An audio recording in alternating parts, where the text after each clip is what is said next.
All right, cameras in front of y'all. Look in the camera every once in a while. Give everybody a nice smile. Look at each other.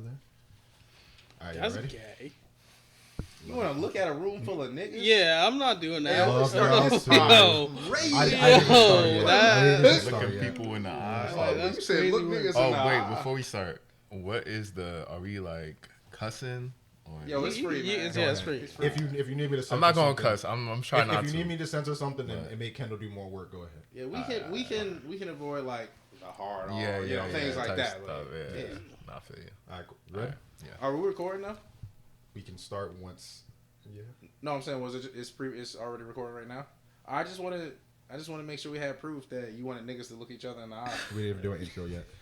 Hey everyone, how you doing? This is Unfiltered and Unfinished. I'm your host Kendall, and to my left I also have our other Jose. What's going on, brother? Shit, man. Another day, another dollar. All right, cool. Oh, okay. And to my right I have B. What's going on, brother? Not much. How y'all doing? All right. And to our far right, I got a guest on our far right, a brother. You can go introduce yourself. What's going on? Yeah, what's up? My name is Nija. What's up? All right, cool. That was a very simple introduction. I'll definitely give him a lot more than that. I've known Naja for a couple years. Very well educated. Definitely a fraternity man as well. You know, that definitely adds to your stature as well. So definitely want to give you some Appreciate credibility. that. You know, so you're not just Naja. You're Yeah. I'm just Nija. Nija. Everything else. I'm just Nija. I'm just Nija. Yeah, and hold on. I just want to make one small point just before we get started. And this is very personal to me. I just want to say something just for someone who may listen to this. If you have a drug addiction, get your money up, nigga, because you're going to be broke. Now, if you ever get to that point where you got enough money for your drug addiction, nigga, you're going to be broke because you got a drug addiction. Let's get it together. That's all I needed to say. Would you like me to ask you what prompted that in your life? Because I don't even know. Niggas with drug addictions. Is there anybody particular you want to call out? No. You sounded hesitant. It sounds like you got somebody in mind. It sounds like he does. That's what it sounds like. You know what? How about this? Let's do this exercise. We can name X person Frank. Frank has what drug addiction in your life? Nigga got a drug addiction. Do it matter? What are you addicted to? Dying. Okay. On that note, I don't think dying should be anything. Yo. Because that's the only pathway. Like, it only ain't one way, brother. And you get drugs in jail, so that ain't gonna stop him. You ever think That's like true. Somebody who really want drugs, he gonna get drugs. He's not lying. Think about that. That's true. Niggas on the street don't wake up because they always got drugs. How they get it?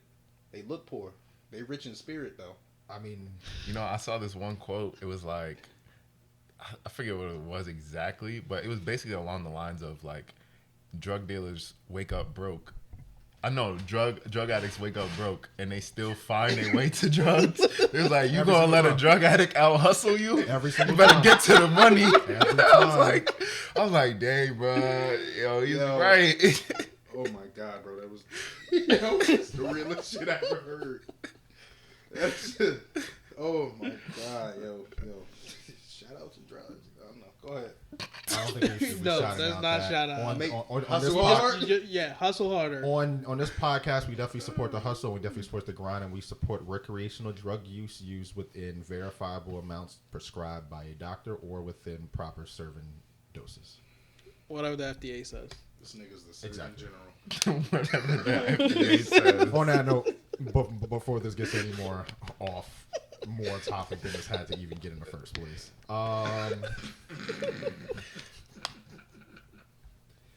Do you happen to have anything else you want to get off your chest? No, that was it. That was Zay's rant for the day. We should have chose somebody else. Anyway, we can get on to a more serious topic. We were on the podcast last week, and I think I made a message saying that we were not adults enough or mature enough to have a conversation about the conflict going on in Iran. We do have someone that is way more mature and can definitely be used as an educated source, someone that could definitely maybe provide a little bit more insight to anybody that might want to know what's going on. And, maybe we can ask some questions ourselves, and maybe I can, maybe we can get the audience and anybody listening to get some good information out there, because I think there's a lot of misinformation going on around nowadays too. So, Naja, would you like to speak to us about, any of the part of the conflict was going on? Like, where would you want to tell like an average? Yeah, like where? Maybe let's start here. Think of us as like little kids that don't know what's going on. Okay. And like enlighten us. Okay. Give it Understood. To me like I'm dumb as a doorknob. Yeah. Okay, understood. So, I guess the first place I would start is just giving some context as to like how we even got to this place. Of course. Right. So one thing that we gotta think about is the history of Iran, right, and its history with the United States. So if you go back to the 1970s, there was a hostage situation. I'm not sure if you guys are aware, but the Iranians had taken some students hostage in the U.S. Embassy. Now, their reason for doing this was because we essentially were stealing like their resources in, a lot of the ways that, the American empire has done with many other countries. For example, Venezuela, for example, the list goes on. Mm-hmm. But prior to that, there was a revolution, right? It was called the Iranian Revolution. And essentially what happened was the U.S. was backing this guy. His name was the Shah at the time, right? Now, the Shah, you can think of the Shah as like a U.S. puppet or somebody that they installed in order to like essentially pacify the population while also like making it more liberal in certain senses. He was the one who gave the U.S. that very favorable oil deal. Exactly. Yeah. He was the guy that gave the U.S. a very favorable oil deal. Is that title or role more so like an actual government position, or like you said, is that more something like we're just putting here just so make it look a certain way? So it's an actual government position. Yeah, like they generally keep the titles native to where they are, but what. Here's some more context as to the title of the Shah. So Iran is an ancient civilization, also known as Persia. Like if you go back in time, and the Persians, which is very interesting. Side note about the Persians, they're actually some of the first monotheists on Earth. They had like Zoroastrianism, which was one of the first religions that was monotheist before any of the Abrahamic religions existed. That's besides the point. That's interesting too. So the Persians, their leader was called the Shah. So the U.S. essentially, when they came in, because before the Shah existed, Iran is very much a Muslim country. So the Americans basically putting the Shah in power and having that as his title is kind of like almost secularizing like the country in a way, because they're saying like, okay, we don't want you guys to associate yourself with Islam as much as we want you to associate yourself with ancient Persia, which also ironically was conquered by Alexander the Great, like back in like the BC days. And Alexander the Great was a Greek, so like he was Caucasian for like, you know what I'm saying? But I mean, basically they were trying to like make the landscape of Iran more amenable to like being in line with the West. So that's why you look at some of these old pictures of Iran, like back in like the 1960s and early 70s, you'll see like people that, dressed as Westerners, like with like Western clothing, like, that sort of stuff. Fast forward into the end of the 1970s during the hostage crisis. Essentially what had happened was there was an uprising in Iran. The people had taken these people as hostages. And a very interesting thing about this hostage situation was that they actually released the women and the African Americans that were working at the U.S. Embassy at the time. So largely because, you know, the leader or the revolutionary leader at the time had said that, you know, black people have suffered enough under the American regime. So why would we kidnap them and continue to, you know what I'm saying? You guys can go. Y'all don't gotta, you know what I'm saying? Like, y'all good. Essentially. Get the fuck up out of here. Yeah, except for one particular guy who was like very much like in intelligence. But that is kind of what made the U.S. like adverse to Iran. Like, okay, like y'all took these hostages. And then also you got to think about the political climate in the U.S. at the time. You had, what was this guy's name? Jimmy Carter, who was the president. And Jimmy Carter, pretty much throughout his entire presidency, working through like this hostage situation, he was a Democrat. He was getting a lot of blowback from Republicans, basically saying like, oh, like you're not getting the hostages like brought back to the U.S. Like you're soft on the Middle East, like all this type of stuff. And up until Jimmy Carter's last day in office, he literally like was like working to get the hostages back. And then who comes next? Reagan. Right? And if you know anything about Reagan, you know like Reaganomics, Reagan's a bad guy. Like Reagan messed up a lot of things for black people and for really the entire country. This is they took 66 Americans hostage in that thing for 444 days. Yes, that's damn like a year and a half. Exactly, or like a year and a quarter. Exactly, almost that's two. actually what Reagan campaigned on. Exactly, and that's why Reagan got elected. And that's why Reagan got elected. Yeah. This article is saying like when up until he was inaugurated as president, the hostages captivity dominated the news, and if you're gonna ride it as propaganda, right, there's something you can get to kind of push you into an administrative or political office, right? Exactly. And so Reagan actually used this situation, you know, as a catalyst to get elected. And then once he was elected, he basically took a hardline stance on like his relationship with Iran, the Middle East as a whole, but Iran specifically. And since then, I mean, Iran has been isolated both like, you know, socially and economically from pretty much the world, almost like in, maybe not exactly in the same way like North Korea, like a country like North Korea is, but, you know, similarly.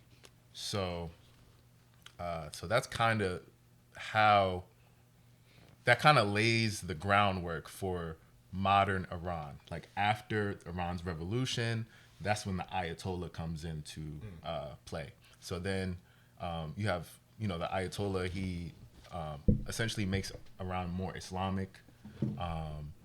And, you know, he's more insular in the sense that, you know, the oil and everything is it's either staying in Iran or it's being sold for, you know, profits for Iranians. Yeah. Right. And the U.S. obviously doesn't like that. So, and if you think about the scale, and the reason why Iran is such a crucial nation is because when you think about the Middle East and the size of Iran, like if we just want to do like, you know, like size comparison, Iran has a population of 90 million people. Really? Right. So if we think about Afghanistan has a population of about like 25 million when we went in. So it's like almost twice as many people, almost three or four times as many people. So let's just really sit back and think about how stupid it is to invade this country. You think about the landscape of Iran. Iran is largely mountains. I told people that thing it's extremely mountainous. Like when the thing with Afghanistan went on, the main thing people were bringing up is the reason why like a lot of these troops and the reason why you had to back out of there is because they have advantageous situations. You up in the fucking mountains, you got somebody with a fucking sniper fucking 50 kilometers fucking up going like, oh, somebody driving through a fucking ravine. Exactly. Bomb. Oh, now you can't get through here? What the fuck just hit me? I don't know. No, that's true. And like it's an extremely mountainous country in the same way that Afghanistan, if you want to make comparisons again, if you the same way that Afghanistan was extremely mountainous. And what happened in both situations? I mean, in Iraq, we went in and we unfortunately like killed a bunch of people, and then we left the country like balkanized in the sense that like like all different types of pockets of governments and resistance, and essentially like a shit show. Yeah. You know what I'm saying? In the case of Afghanistan, we went in and fought a war for almost 20 years, replaced the Taliban with the Taliban. Yeah, because they ended up just back there anyway. Yeah. Exactly. So it's like, if those were the outcomes of nations that were, I mean, if in comparison to Iran, less powerful, less populous, and have less like, like fervor in certain regard, then it's like, what do you think is gonna happen when you try to invade Iran? You know what I'm saying? It makes absolutely no sense. And I mean, and it's so funny, like they call the Operation Epic Fury. Like, bro, this is about to be Operation Epic Failure or Operation Epstein Fury, whatever you want to call it, bro, because it's literally I mean, we could probably get into this later, but it's largely a distraction From the files. Yeah, from the Epstein files. We're still on this. Yeah. Everything goes back to the files. I mean, and it's like what at this point, it's like, if the American people don't see through the stuff that's going on, because like in some of these briefings, like if you listen to what's his name, Pete Kegsbreath. I mean, I call him Pete Kegsbreath because he's an alcoholic, but his name is Pete Hegseth. Whatever you want to call him. Is that the guy that was on the South Park episode? I'm not sure. I haven't seen the South Park episode, but bro, in his briefings, he literally will contradict himself in the same sentence on the same stage in the same briefing, and like we all just supposed to like sit here like, bro, like you just said something completely opposite in the previous sentence. Like, for example, I think in one of this last ones, it was a reporter that asked him about the length, or it was either the length that we were going to be in Iran or something along those natures. And he's like, oh, like, no, I know exactly what it was. They asked him, I just lost it. Well, we'll get back to it eventually. Yeah. But dude, essentially, it's really bad. Like, and I just don't understand like the calculus that these people literally, like, there were war games going on prior to this. Yeah. They were doing these war games, and in every war game, the U.S. lost. And what a war game is essentially is like, you got two teams. Both of them have the stipulations of the countries that are involved. Yeah. In this case, the U.S. with overwhelming firepower and overwhelming just like strength, and Iran like with guerrilla warfare and tactics, and Iran won every time because the U.S. the military doctrine of the U.S. boils down to shock and awe, right? So they come in, the best thing that we can do is come in, shoot our best guns, shoot everything, do like, you know what I'm saying, all like within a very short limited amount of time in order to like cower the population or the government that we're opposed to like into submission. But like the Iranians, and they've seen this happen in the cases of Afghanistan and Iraq. So obviously they've been preparing for this because they knew eventually they were next. Right. And it's like, it's very, you know what I'm saying? So it's like, they know that that's our tactics and that's what we do best. So they're obviously going to deter with being able to create the best conditions for guerrilla warfare, to making a short war a long war. And that's exactly what's happening now. That is exactly what's happening now. Trump at first was like, it's only going to take 2 weeks. Bruh, it's been like 4 weeks. It's stretching. It's been like 4 weeks. And you know what's going to happen? And now they're talking about boots on the ground. And again, if you know anything about history, you think about what happened in Vietnam. This is exactly almost to the T the same thing. At first, they brought in the Marines. It was a small group of Marines, and they were like, "Oh, like we'll be able to take it over. We're just going to support." And then, 10 years later, like thousands of Americans dead. And if we want to also talk about like the Americans that have died so far, I personally think that it is literally a very like low number, and they're hiding. I saw it was a lot of the people a lot of the casualties that we may have taken. Like, because you're telling me all these American bases and places that they're in within the Middle East, and they're all getting like, you know, essentially struck by Iranian missiles and drones, and only 6 people have perished. No, bro, it's not 6. No way in hell, right? And what they do is, and this administration is so despicable.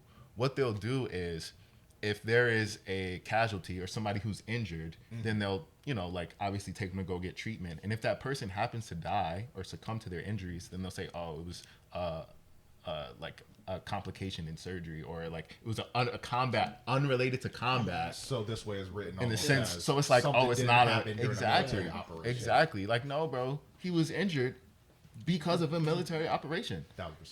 1000%. So it's very yeah, I can talk about this for a long time, but it's a lot that's going on in the world. That's safe to say. No, yeah, 1000%. Like, I'm even looking at the this CNN article, day 15 in the Middle East conflict. I did start reading about them shutting down the Strait of Hormuz. Yes, slowly start. So I don't know if Zay or B, any of you two are familiar. The Strait of Hormuz is literally the Strait, man. That's where the oil flow. Yeah, exactly. And my bad, gentlemen, for missing the conversation. I had a small emergency. No, that's all good. All good. Blessings. So it's like it's literally that can shut down literally basically a lot of the oil kind of transportation throughout the world, just because it's this real narrow strait that Iran and I remember watching this YouTube video. The guy does like real life, like kind of like scenarios. He kind of accounted for what if Iran shuts down the Strait of Hormuz. This is like 4 years ago. I was like, damn, they could fuck up a lot of shit. But I feel like in those positions too, right? Like Iran has almost like strategic advantage because that's right there. That's right. You don't pick the war with the person who can shut down transportation. Yeah, can raise global energy prices. They can't actually do that just because they don't have the military force. They can harass, and that's currently what they're doing, but to shut it down, no. Well, you can make people generally feel unsafe. I'll give you that, and that would shut it down because nobody wants to risk. In regards to very unsafe now. What in regards to shipping, what we also have to think about is insurance. So like ships, a lot of the times they have war insurance, and what happens is their premiums go up. Yeah. When they pass in through places of conflict, and because Iran doesn't have to have a navy. They don't have to. They don't have to mine the Strait of Hormuz. They don't have to do any of that.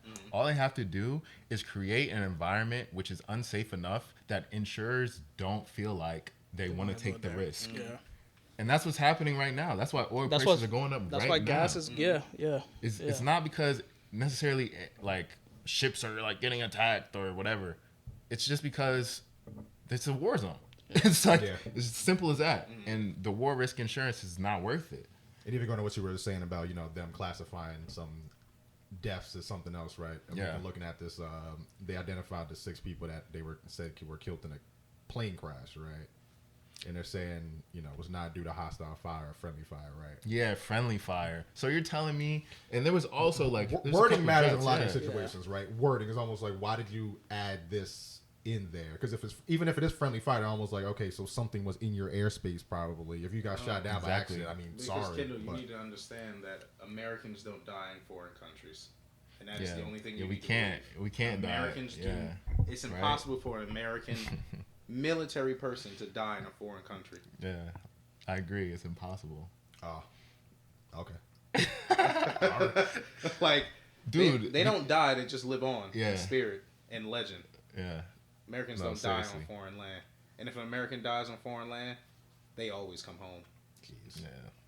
Or it was some wild complication, or it's crazy, the narratives. And this is what's insane about this particular administration is the lengths that they will go. The lie, like just the blatant lies that they'll tell. Like if you just want to compare this entire conflict to like the one that happened in Iraq, like I mean, at least Bush was giving us like some sort of casus belli, some sort of reason. We're getting updates and briefings. Some sort of reason, like okay, like this is the reason for this. Like I'm not to say that I had agreed with it or anything. Like I'm totally against that. Yeah, we had but I'm weapons just saying, of mass destruction. We had weapons of mass destruction. One, honestly, this one, it was just off vibes. Just like, I think Israel kind of told us. So I'm not gonna lie, like this one really does feel like just a dick swinging contest. Exactly. Now, that's a lot of people are saying. It's not gonna make me forget about the Epstein files. I still want a resolution here. Well, that's what you missed. Is what you're saying. No, I heard. I heard. Yeah, it's not gonna make me forget. Yeah. Like this war is little. It's no point. Like why are we having it? Exactly. And the thing is, that's why they're deflecting with these casualties. It's because there was never any, like, even this Democratic senator, I forget his name. You know what they keep saying? This old dude. They're still trying to decide if there's boots in the ground. Yeah. There are boots on the fucking ground. Nah, Crazy facts. if you don't think that. They just sent 2,500. That's still a question? Yes. We said this last 2 weeks ago. Yeah, they just sent 2,500 people, like, to the area. Bro, it's well, what they say? bad, No. They're not in Iran. They're just around Iran. Yeah. But going back to your point about the Strait of Hormuz, so also you have the Bab el-Mandeb Strait, which is down by Yemen, right? Mm-hmm. And the Iranians, now the Americans call them Iranian proxies, but I mean, Yemen, they have this group which is called, the official name is Ansar Allah. However, what we call them, the Houthis, whatever you want to call them, they do have backing from, Iran. Mm-hmm. And because they are positioned in a space in Yemen, like right next to the Red Sea by the Bab el-Mandeb Strait, they can also do the same and deter shipping in that area as well. And if you know the Red Sea, it goes up through to Egypt to where the Suez Canal is. The Suez Canal is like, I don't want to put a false number out there, but it's over like 40 to 45% of like world trade, not just oil, but commodities. What's the canal name? Suez Canal. Suez. Or Suez. Well, Suez. S-U-easy, I think. Yeah. So it's like they have the capacity to like really do some economic damage to not just the US, not just oil, but to Europe and to the rest of the world. And really it's just like I don't feel bad. I don't feel bad at all. Cause I mean, these are the same politics that the US and Europe have been playing up until this point, like up until the modern era. Like the British acquired the Suez Canal because they didn't want Egypt to have control over the trade. Of course. You know what I'm saying? Up until, Egyptian independence and they were able to control it themselves. But you think about the Panama Canal. They did the same thing. Yep. Trump was threatening Panama. And before that, the U.S. had went down and controlled the Panama Canal I'm pretty sure we still have some sort of like control or passive control over the Panama Canal.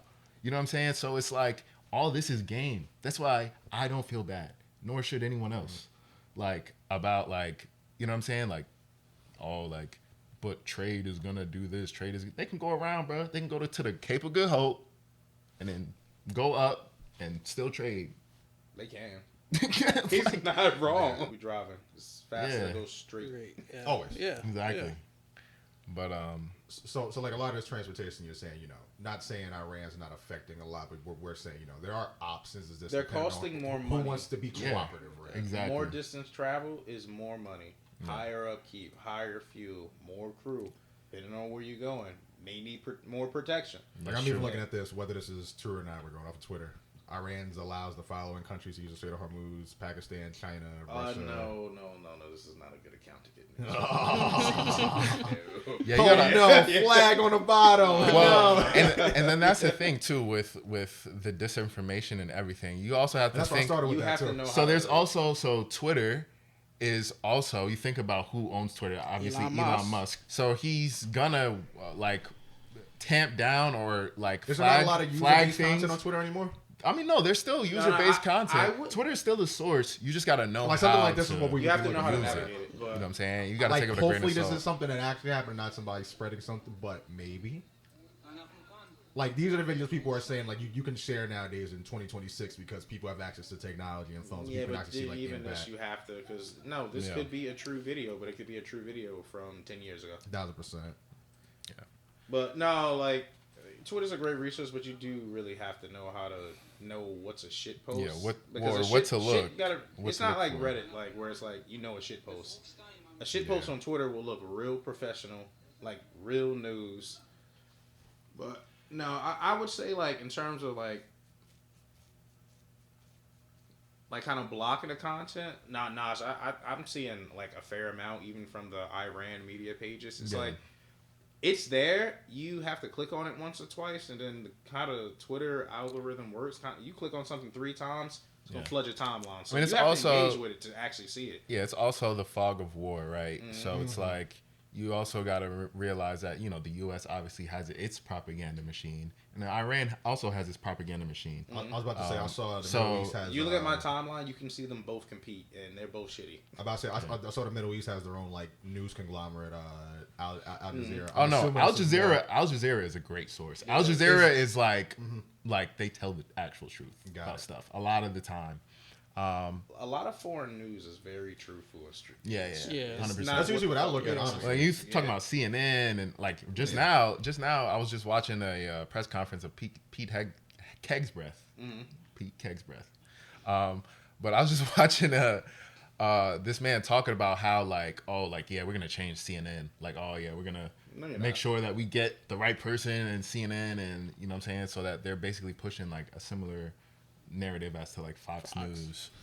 But yo, dude, it's insane, like the propaganda. And you know what's crazy? I was thinking about this the other day. You remember in school when we was learning about like propaganda and stuff, and they would show us all these old Russian photos and like with the sickle and the hammer, and they're like, oh yeah, this is Russian propaganda, blah blah blah. Like this country's the thing we don't want to support. Yeah, it's like you see that, and it's like, and then like fast forward to today, dude, and like the entire media landscape is propaganda. All of it. And the crazy thing about American propaganda, this is how you know America has the best propaganda in the entire world, is that the citizens don't consider it propaganda.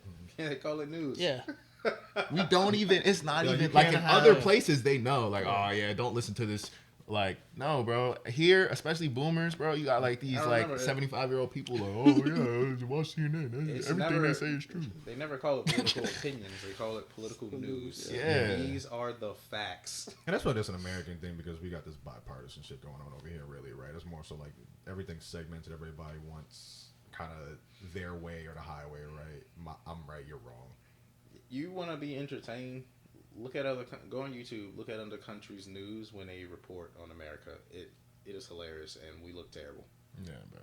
It's and insane. we really do look like savages to the rest of the world. I mean, we are. Yeah. We are, absolutely. We 100% are. I remember, I forgot who was telling me. I think I was in Europe. My cousin was like, in Europe we have a racism problem, but you guys have a racism problem times 10. Yeah. He's like, we have like, you guys kill people, but here we kill people. Usually it's like a knife thing, but you can still save somebody with a knife if they got stabbed or something. I don't know. But you guys, British niggas walk around with machetes now. But compared to all the school shootings that we have, think about the school shootings that we have with little kids, the random shootings that we have with cops and just civilians. Yeah. Like it's always times 10 is what he was saying, and I was like, that is true. That's like America is full of savages. Like that's the truth right there. I mean, we're the only country that was actually like made on like genocide.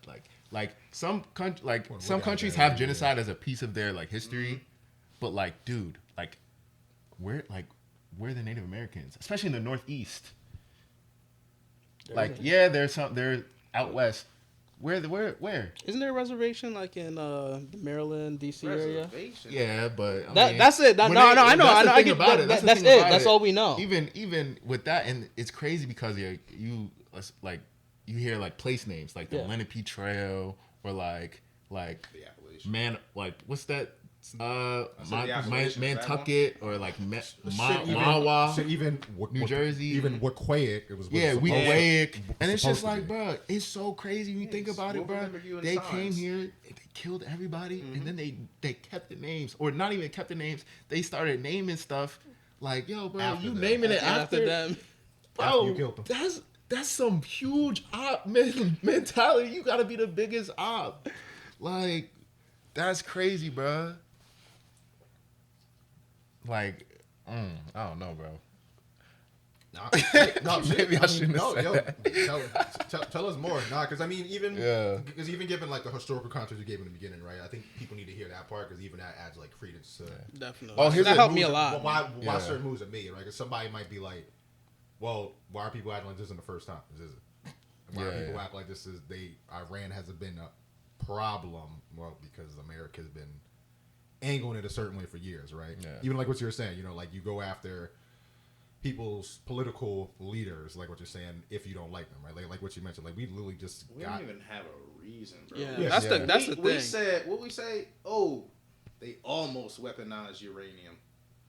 Yeah. That is the reason. I was about to say, and what is it? Everybody keeps saying what Iran has one of the almost got enough richest fields of uranium to where they could potentially be making a weapon. Here's the thing. Here's the thing with the whole uranium thing. Iran was subject to. I can't think of the name of it right now, but essentially, there's an organization that the U.S. put in place, and this is part. This happened in the Obama administration, to where they had Iran agree to. That's what it was, the Nuclear Proliferation Act. I think I might actually heard of that. And essentially, what it is can't develop a bomb, but can do like a power plant, right? Yeah. So, and also, like U.S. contractors had came into the country in order to like make sure that like Iran was like, like subject to this act and like essentially not enriching uranium like past a certain percentage in order to like do a bomb or whatever. And like they were in line. They like Obama had like made this treaty with them, and they were following the treaty. And then Trump, I don't know if you remember, but during the first time he ran, his whole thing was, like this was the worst deal that Obama ever made. This is the worst deal that could have ever been done. And then when he came into office, one of the first things he did on the first day was like literally like rip that like thing to shreds. He tore a bunch of stuff. Yeah, he tore a lot of things to shreds, but that particular thing to shreds. And then essentially like it gave Iran like, but then also like I'm not sure if you guys know, but Iran had their own thing, which was essentially a fatwa. A fatwa is essentially like when the leader of an Islamic country like makes a creed or like says like, okay, like this is what we're gonna do. So they had a fatwa, which essentially said like, we're not going to create a bomb because it's un-Islamic, essentially. So between the fatwa and the agreement with Obama, like they were never going to make a bomb. So they weren't a threat. They weren't a threat. But since literally like the early 90s, like this guy Netanyahu has been pushing the United States to attack Iran, to get involved in Iran.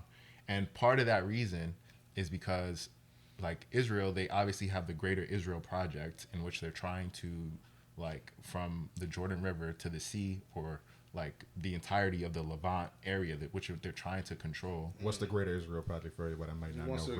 They want to expand. They want to expand their influence essentially throughout their entire side of the Mediterranean. And it's usually dressed up as religiously these are the lands of our people, and we're reclaiming what's rightfully ours. And it's been that for literally every decision they've made. Yeah. Okay. And then so it's the creed by God, basically. Exactly.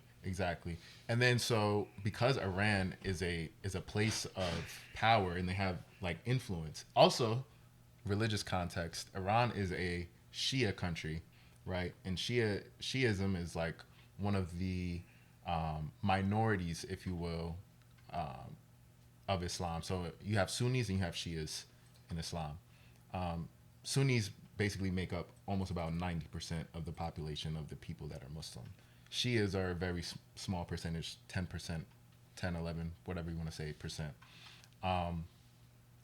They have proxies, going back to what I was saying before, of like Shia groups in different areas. For example, like the Houthis in Yemen, like I mentioned before, really called Ansar Allah. They have Hamas. Hamas isn't really like Shia all the way, but they also fund them. They have some groups in Iraq, and some groups in Syria as well. And essentially, because they have these pockets of control in one way or another, because the reason I keep backtracking on that is because all these people have self-determination. They're all they're funded by like Iran from the American perspective, but they're all themselves. Yeah. You know what I'm saying? So they're all like their own exactly nation kind of thing. Exactly. Right? Something like that. Yeah. Exactly. So people largely have self-determination, or they want self-determination for themselves across cultures.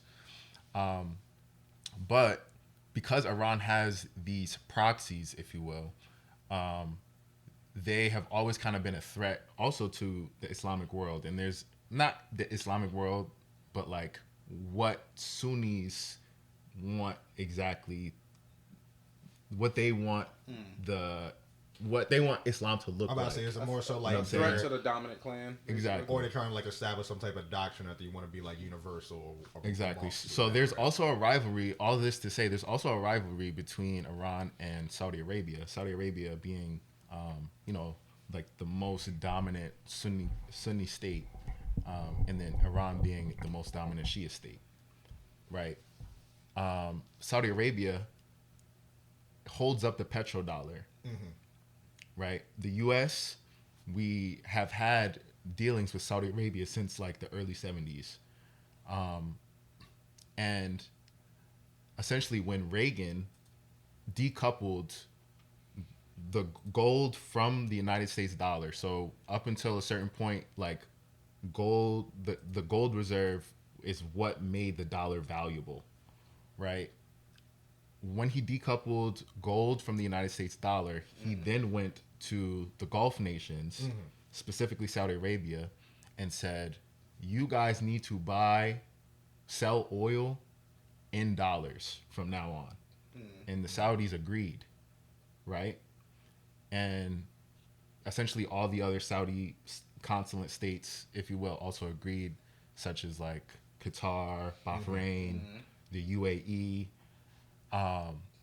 And that's what props up the US dollar right now, right? And that's another reason why this entire Iran thing, that's the reason why this entire Iran thing is very consequential, especially right now. This is why they're freaking out, is because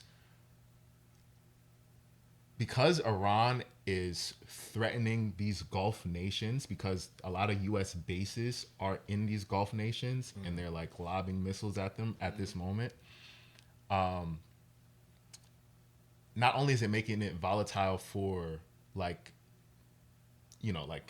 oil, but it's making it volatile for the Gulf nations, and it's making the Gulf nations, maybe not right now, but maybe at some time in the future, realize that the United States is not the security guarantor that they always, or that they tout themselves out to be. Because right now we're getting missiles lobbed at us, and the U.S. isn't really doing anything about it. They're not taking like any diplomatic stance in order to make it stop, and the military stance in order to make it stop is very lackluster.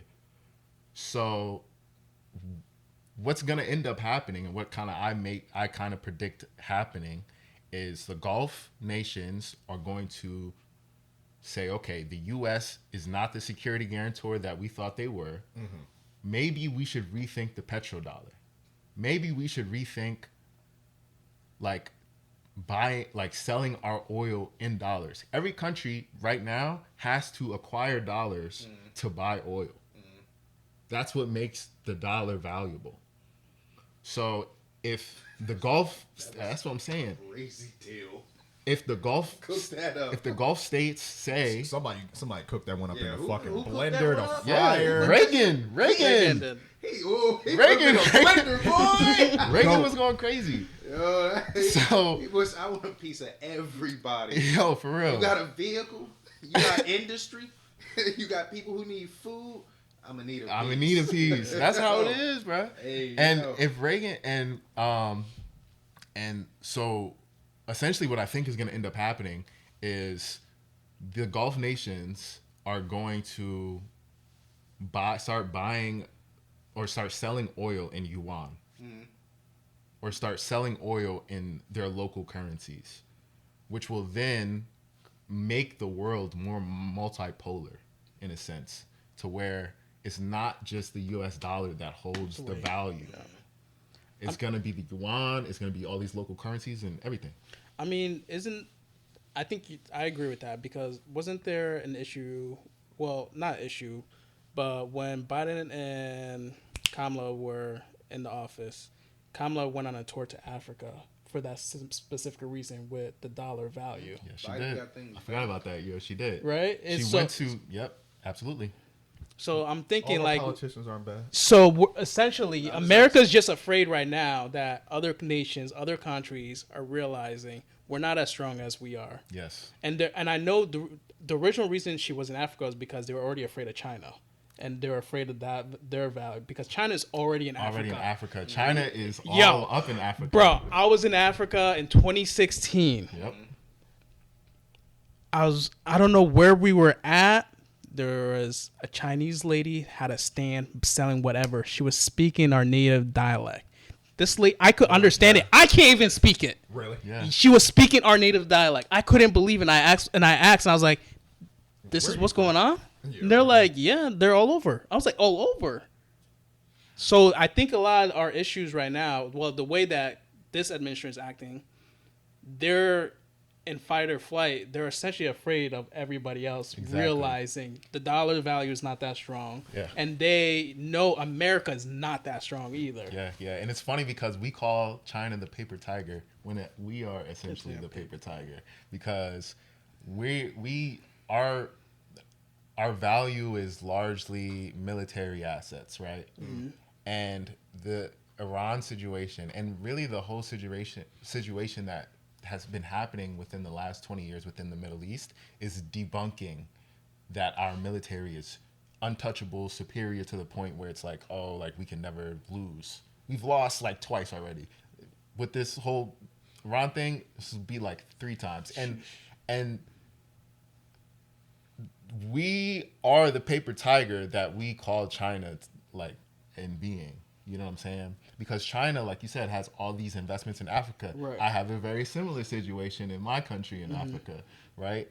I'm not going to tell you what country, but our country is, on the east coast of Africa, and we largely have trade within the Indian Ocean.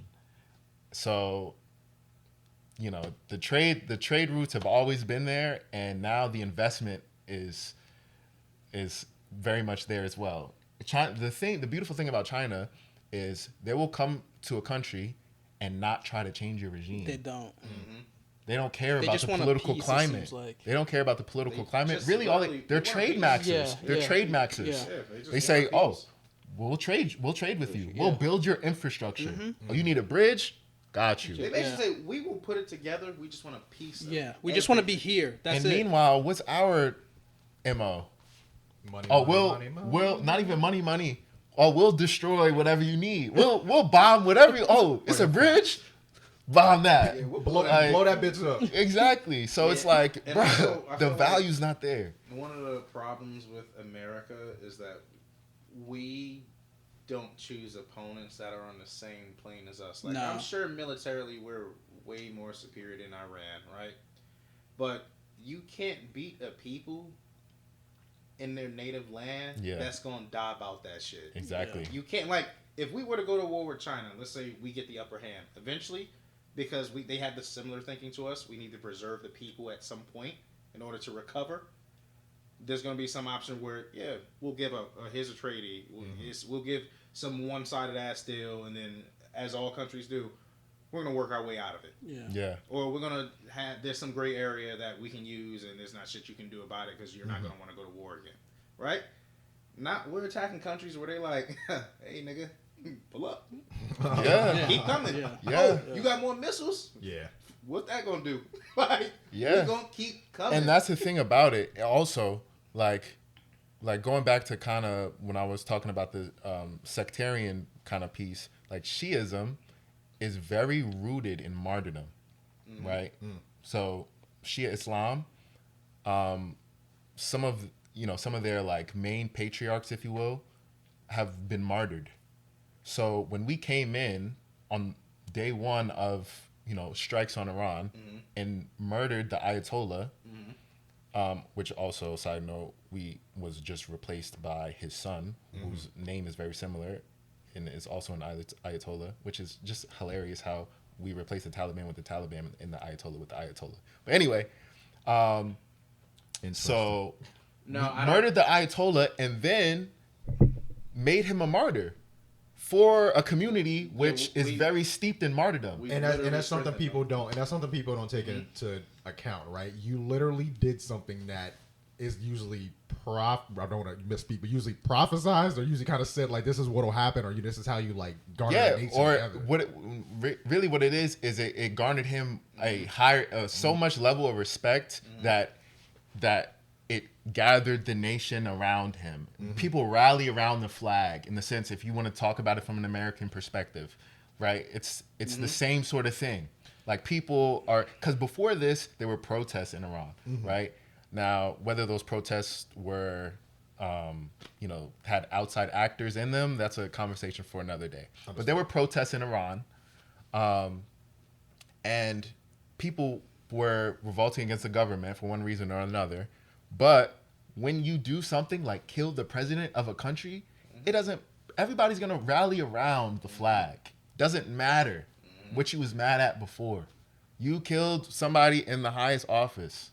So I'm about to say, I think one of the things I saw about the Ayatollah too is I think that said he was like the longest tenured like Asian or like Eastern Asian or Western Asian leader for like the longest tenure. He was there for like years too. Yeah. He's very. His son came. America wasn't happy. I'm not gonna lie. There was a full force. Trump made it known.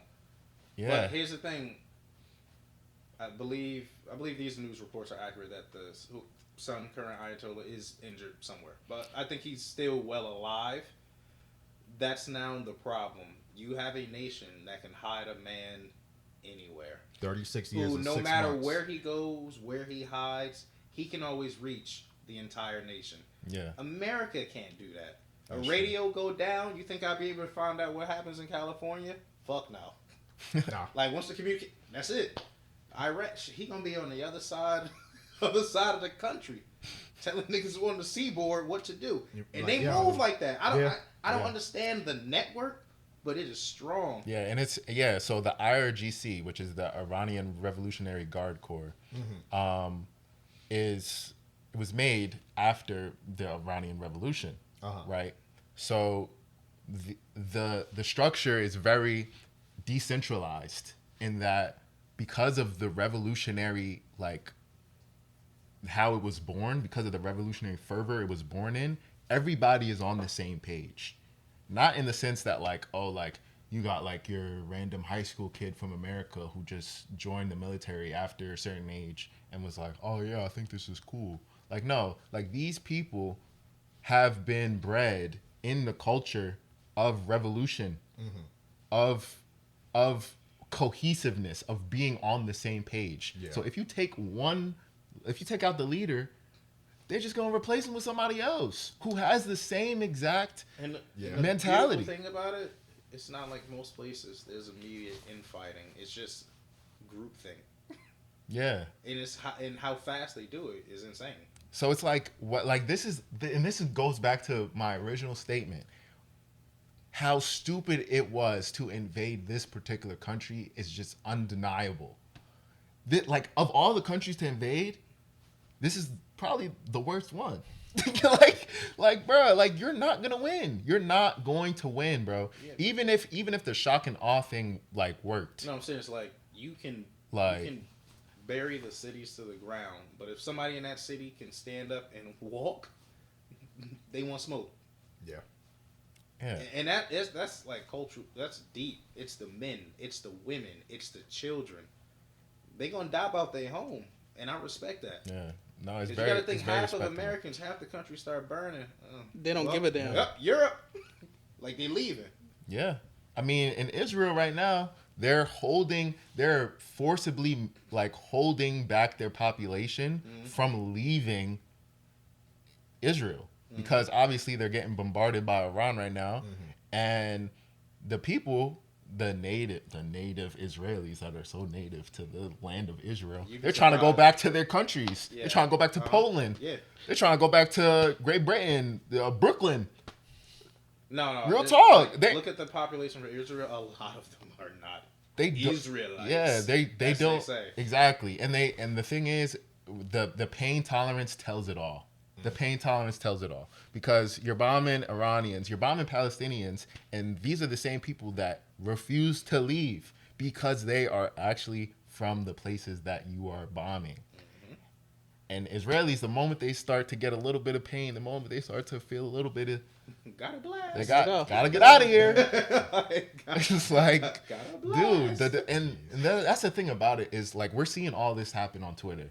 We're seeing all this happen on Instagram. This is the first time that war has been largely accessible to your average person. Damn near broadcast, honestly. Yeah. So it's like you can't propagandize us to like out of like what I see with my own two eyes. Like I like what? It just doesn't make sense. Yeah, no, it doesn't make sense. Like try harder. like, bro, the propaganda is trash, bro. Like it really is. Like it's trash. It's bad. It's bad. It's truly. They're flailing. They are flailing. It's not believable in any way, shape, or form. Not at all. Like you watch somebody from the Trump admin talk and go, "Wow, this guy's just lying." You can't even hide it anymore. Like, wow, this is just lying. And those are definitely the type of feelings people get where you kind of start losing. What's the word? Losing faith in your systems or your powers that be. Right? These other countries, like what you mentioned. Faith. How many people in these positions are unqualified? Well, I lost faith as soon as they got cleared. Separate conversation. But to like what y'all were saying, these other countries have camaraderie and almost they'll actually rally around something, right? Yeah. I think the only one I think what you're saying is true though. I think America is the one places where it's not patriotic, and there's a reason. There's a reason why. No. But if you look at everywhere else, it's patriotism mass propaganda. Honestly, it is a problem. Yeah, really definitely. But if you look everywhere else, they'll die for their own. Like as both of you guys said, they'll die for where they come from. Our patriotism is a little different. It's not that we won't die for this. It's just fuck everybody else first. See, the American patriotism. The point of our patriotism is to keep it alive and spread it. Just we have a sense of, oh shit, nigga, we can just go here. Why die when I can just do this over here? Exactly. Like I said, California disappeared. They just gonna move somewhere else, and Cali too. That's it. Yeah. I'm not gonna lie. Like half the country go down. South Dakota gonna be popping. I would say the last is one of the most populous states in the fucking Nah, they gonna go to Colorado before they go to South Dakota. South ain't nothing but land, space, and opportunity. Half that shit, all right, Cali, they gotta go somewhere. Half of that shit in the middle where there's mountains is entirely uninhabitable. Well, but separate conversation. Uninhabitable. No, you can make something out of there. You can build cities there. You can. You can build cities there. But you can. On Iran, I'll say this, not to definitely thank you for giving us amazing insight on that. Again, the history part is important because history is the thing people need to learn about, right? The history, if you don't have that, you can't make insightful decisions. This is true. That is true. Because remember that photo of the other Ayatollah? Happy we didn't fall for that one. Yo, here's another one last thing. No, here's a fact. Here's a great fact. And this pertains to black people about Iran, right? Iran was actually the first country to put Malcolm X on a postage stamp. I saw that. Just a fun fact. I saw that. I saw that on Twitter or Instagram. I forgot which one it was. I forgot. We're gonna end it on this photo. Maybe I'll throw this photo up. Maybe. Maybe. For everyone watching, listening, I was told to put a picture up from a Twitter post. Kendall will figure out how to pop it up on the screen. Of the former Ayatollah and it's this young thug's face on it. I found this video last night and I was like, maybe this will be a good way to segment this because there's, always hilarity in the stuff the U.S. is doing. Shout out Malcolm X, man. For sure. Any ideas? How about New York? What, solve their crime and trash This problem? is trying to figure out where the U.S. Cut their to bomb. murder rate in half? No, not Chicago. Los Angeles? What, and solve homelessness? And for what purpose? To prevent Fast and Furious 19? We could do Baltimore. Or Philadelphia? Detroit? No. God, there's got to be somewhere we can hit that doesn't make them stronger. We could destroy the farmland. Gates is already doing that. Minneapolis? What team are you even on? God, America's genius. Ruin their major cities just enough where attacking them doesn't make sense. We could bomb Disney World. Let's. America may be our enemy, but we're not animals, okay? I don't know, maybe just Epcot then? Wait, I got it. We'll poison the food supply. Bang, bitch. Sir, they're already doing that themselves. Oh, God. We can bomb the Panhandle. You might as well bomb the ocean. I didn't hate the Disney thing. Yo, That took me out. That took me out.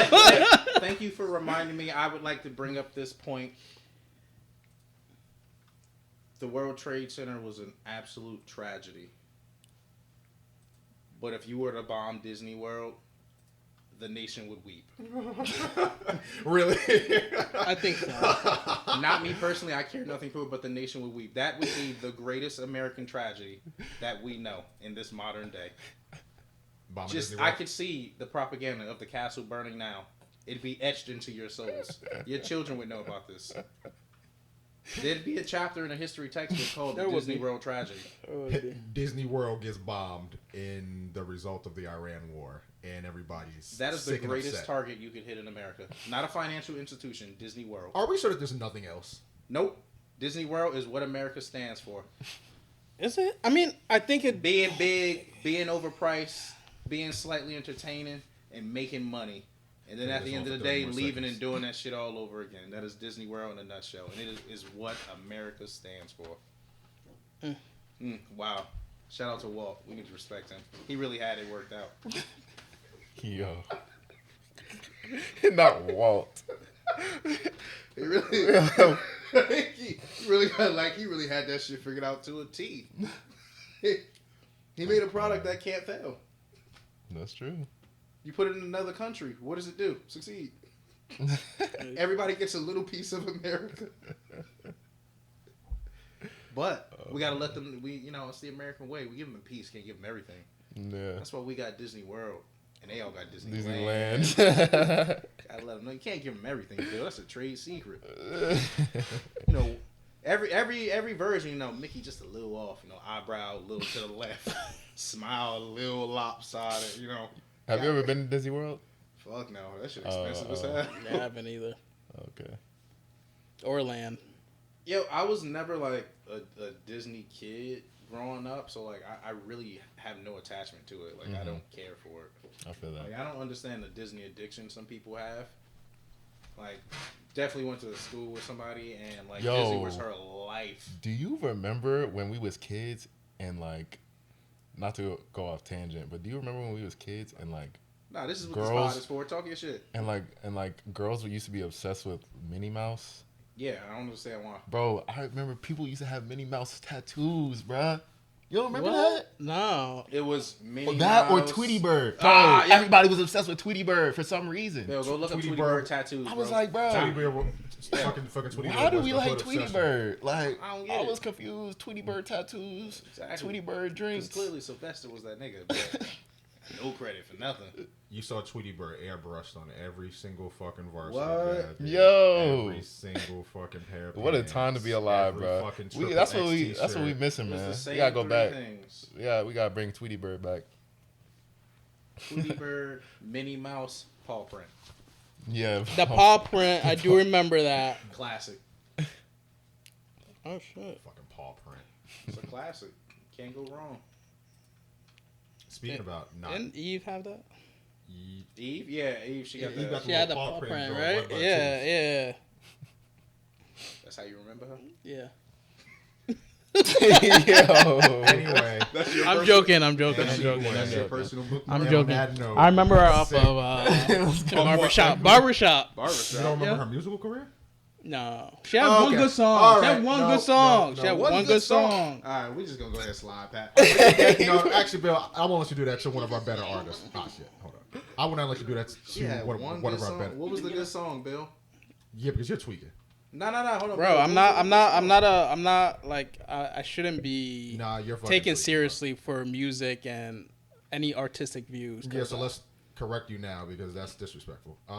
She has a 2-time platinum album, a gold album, and a album amazing. that hit She's chart. amazing. I love her. She's amazing. I just don't know every song. All right, cool, but don't disrespect her like that. What did I say that was disrespectful? You said Bill. To me. I said she to me. She She said has- she didn't do anything but be in barbershop, and that No. the only reason you know her is because of her body. Best- and I don't think that was right to Best say female that. hip hop artist at the BET Awards. All right, I take that back. Read Wow. that. Read that. Who's your favorite female artist? Me? Yeah. He said it. Me. No. Yo, shit. Bill, chill. yo, B, she literally got a Grammy. I can tell you mine. She literally got a Grammy this year. Mine? Like, literally got a Grammy this year. I don't know. I don't know. Mine was- I think it might be Nikki. I don't know. Post Nicki. Grammy Award. Yeah. Which- I know. Listen. She. Hold on. We already had a I segment was where like, we no, talked we- about no, her. we had a- We already we had had a the segment. segment, but Okay. I said her, not her political Which views, her version- work. Her work. Her Okay, work. Okay, Yeah, okay. which version of Nicki? Her which work. Nicki? All the work? Because, you know, Nicki, we got Nicki in phases. Nikki in the beginning. I'm assuming it's not Coke Nicki. Nikki in the beginning. Oh, all right, like Young Money. Nah, I can Young tell you- Money, tell you Itty mine. Bitty Piggy, all I that. can tell you mine. Mine is No Name. If y'all know who that is. You know who No No Name Name? is? Hell yeah, I know No Name. She Yeah. did that. I don't know why it She seems hopped on that familiar. track with Chance Hold the on. Rapper. No Name is one of my favorite. Yo, Oh, she might be one of my favorite yes. artists. I Forget haven't heard any female other artists. songs. Listen, yo, if other y'all than- want to hear a great song, Also, No Name has a very a book club. Yeah, which- she does. Which I'm privy to, which is she does. She started it on Twitter and then Yeah, it just blew very up. nice. You like it because she African, huh? I mean, Nah, I just like her. She just got intellectual. She got it, Yo, yeah. if you guys want to hear, Oh, she in the group with Smino? I don't know. you want to hear? I don't know about that. Oh, I guess so. I mean, I fuck I with listened to Smino. her independent album. One of It her says she's a favorite part albums of a was musical her supergroup, first one. Ghetto Sage, with shit. rappers Smino and Saba. I didn't know that. I know who Smino That makes is. sense. I like Smino too. My favorite male artist though is Lupe Fiasco, by far. Then he just re-released Underrated. 20th anniversary for Food and Liquor. Yep. Underrated? the other No. week. I don't think he's loved enough. Robbed by the industry. Yeah, robbed by the But industry. robbed by That's the a- That's the industry. best way Easily. to put I it. don't think we were ready for conscious rap at that point in life. Yeah. Or not, excuse me, I don't think we were ready He was for one of that, the like, a first ones. mainstream- He Yeah, he one of was the one of first the ones where I like don't think we were ready for a Yeah. mainstream conscious wave yet. Not saying we didn't have like waves and artists that were I popular. don't even think it was that. I think it just started having so many issues with the label. His Yeah, music his got label. muted. He was with Atlantic, and then because it was like a whole he thing. like he caught on immediately. He Yeah. was yeah. yeah. entertaining. I would say entertaining to the college kid at the time. Like we were shifting away from you killing, you all that rap. Like I think he came out at the perfect time, but Yeah. his deal just Yeah, shot him in and the foot. Kanye came up around the same time, if you remember. And even Kanye, like Kanye was kind of on that wave for a little bit too. a long time. A long time, really. Then yeah. he, started mixing in a little nonsense, and then Yeah, we did yeah. hit a full shift. And then he started going crazy. Take your pills. Or don't if you don't want to. But speaking into music, I guess since we're here already, right? I told these gentlemen that I found a very interesting clip from I don't know what you want to call this guy now, singer, rapper, artist, Jack Harlow. He had an album that came out. I actually listened to it earlier. This albums usually come out Friday, right? Let's see what time this fucking shit came. This came out fucking the 13th. What was that, Friday? Jack Harlow had an album that came out on Friday. 9 tracks. It was only 28 minutes. I'll say this. It was a decent listen. It has a different sound now. But this is probably what some people probably would have heard first before he even like released the track. And I don't know. Let me get y'all take. I'm saying you didn't retreat into a lighter genre. In fact, you arguably went deeper into. I got blacker music. Yeah. All right, cool. Just go ahead and cut the clip, buddy. Well, out of context, that does sound crazy, correct? Yeah, when I first read it, I'm about to say out of context. when I first read it, I was like, nuts. "That's kind of wild." Out But of now I context, kind of nuts. hear it. If you listen and everything else, it's fine. Nigga, it's still within context. He's saying I got blacker. So, like, I mean, whether that's I got here's the blacker thing. physically or I just got blacker into the black space. It's the same context. It is, but if you're coming from a place of appreciation, I'm just trying to like tap into it. Appreciation. Let me keep All it right. fuck with you. I already know. We saying this now. I know when niggas' taxes is due, and we need black dollars. Okay? So here's the thing. Just- I rock with Jack Harlow. Shout out Kentucky. I rock with Jack Harlow. I can't lie. This nigga's biased. Because he's from, I mean, I went to school, University of Kentucky. Jack Harlow's from Kentucky. When I was there, that's when I really first started getting into him, first started listening to him. And to be honest, like, he has always kind of like, I'm not going to say parallel, but he has held a similar lane, at least in my mind, as like a Mac Miller in regards to his acceptance in the black community. So more so, Yep, acceptance of Mac Miller. I will agree there. He tried the Post Malone route though, caught the flack too early. Who? Jack Harlow. How? Once he did that opera shit and he started shifting away from the music, everybody told him he trying to Post Malone it. Here's the thing: why Post Malone got away Post with it. Malone did the wrong thing. No. But here's where I work though. We caught on too late. Yes, He got too famous. I'm about to say- He spread it. Post Malone used it. We caught and the that shit fucked. immediately with this guy. But he's at least still in it. Like, to But what I mean, you said. I don't think he's a Post Malone-esque sort of person. Like You got two different career, kind of two Yeah, I different. think I would that's a say little bit maybe different. trajectory. I would say maybe he toes the line Oh, look at that. Speaking of between devil. Post and Mac, but definitely more on the Mac side of things in regards to his acceptability, and also like the music is generally like is good. good. It is good. Like it's good. Like it's listenable. It's good. It's, Yeah, I give him it's that. good music. It's not like I'm not gonna say you like know. I won't skip a track, but I'll say I'll listen to yeah. 85% Like I have, of it. there's one album, I forget the name of it off the top of my head, that I listen to pretty, I'm not gonna say religiously, but you know, I listen to often. Hey, man, It's we Jack all got Harlow, shit. you know. I'm still Jack listening Harlow's to good. fucking acid rap. Nah, Yeah. I feel like But so with this, right? That track with no name. Yeah. Butter. Yo, y'all want to hear a Cocoa good Butter, track? Yo, Cocoa Butter Kisses by Chance the Rapper and No Name. Let it change your life. That is a good song. that is So- a good song. That is a good song. So the double XL post from Twitter was kind of saying he was Jack Harlow's leaning into black music on his new album rather than taking a safer route by retreating into traditionally white sounds. So Zay, to what you were saying, Post Malone did that. He tapped into a sound that was like, Got a crowd, got a nigga big rap crowd out of a crowd followers, and say, and then "Oh, he. back to doing Oh, it." Got a that, couple I don't know if people you all over saw here. that video. It's called these niggas were talking about. They're like, we have a bunch of what do you call it, white vacationers, where they like tap into like black culture, Yeah. get a whole huge group like Miley Cyrus, Post Malone was definitely the number one, is what they said. Myra was probably like the most egregious. And then they were, time. and then they were like, well, Justin Did that shit, Bieber. then said, "Oh, I don't listen to that type of music." They brought that up. They brought it up. Disrespectful to They women. brought it up. They brought it all up. And then they're like, and then they're like, Justin Bieber, but like Justin Bieber got a little bit too wild. hold on, Somebody's then they go, they said somebody gave him too much lean. That's what the problem was with Justin Bieber. Nah, the problem with Justin Bieber is he was raised as a nigga. Yes. That is No, that's what they're saying. That's what they're saying. They gave him too much at that time. He was too young. JB was kind of like already tapped. He was tapped in, but he was young. He was. His thing wasn't even him being tapped in. He was already plugged in, damn near. That's what. Yeah, They yeah. did say that. They did It's say very that early. Yeah. Also, Justin Bieber, I mean, sorry to say, but he has also been through a lot in regards to like the Diddy stuff. Separate story. So I'll let y'all hear just like a little bit of what that had going on his album. So that's what you were saying, right? I don't think you would have expected any of how the hell this sounds. I like how it sounded. I like this type of music, but from Jack Harlow, do I want to hear this? That's a good question. Neo Soul, Sade Neo Soul, right?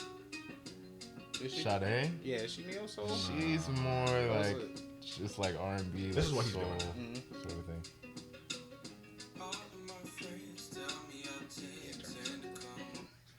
And then it sounds more like that. It's more like This sounds like a Saturday rainy day with your lady. Wait, hold on. Let me listen to this.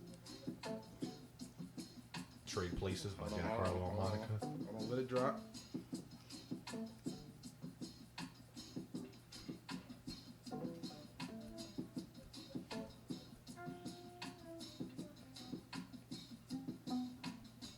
Like I said, I like how it sounded.